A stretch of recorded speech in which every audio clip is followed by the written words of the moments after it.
I'm Simon Morris. I come from a place called Porthcawl in South Wales. Grew up poor childhood, divorce, saw my mum leave the home and not in our lives for a long time. Father died when I was 12, when I was in school, and then school was just something I really didn't like. I left school age 15 with no qualifications. Aged 18, I managed to get a good job and just lived a bit of a football lifestyle. It was a well-paid job. Football, the girls, the drinking, the cars, the clothes, and did that till age 27. And then one night ended up in hospital because of an ecstasy overdose. So I'd never really been brought up in church, but I remember one day when I was about 27, 28, falling to my knees in my bedroom and asking God a question, saying, why am I living like this? Not long after that, I found a Bible and just started reading it day after day. And then I started praying a bit every day.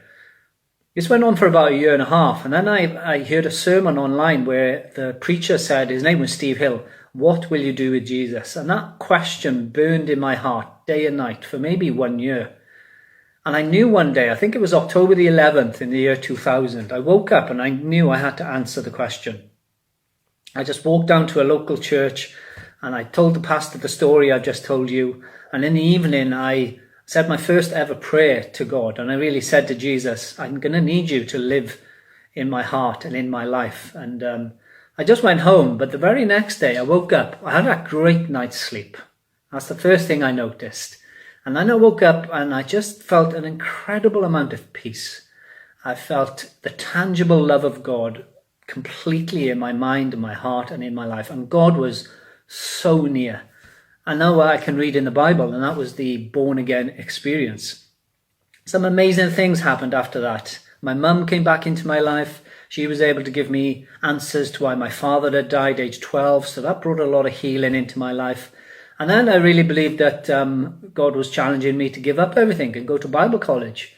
So actually myself and Tom, who was renting a room in my house, Tom, your pastor, we went to Bible college together for 3 years in Moorlands. And then I ended up in Norway doing some missionary work with the youth. And then I went back to Wales and England for a while, where again I spent time with Tom and Jess, amazing people, love them a lot. And then I had the opportunity to go back to Bible college for a short time. And now I'm actually back out in Norway, where I'm like a pastor for 69 students in a boarding school. But I also travel out around Norway. That's increasing more and more, jumping on planes, going to schools, and for 5 nights on the trot, preaching the gospel.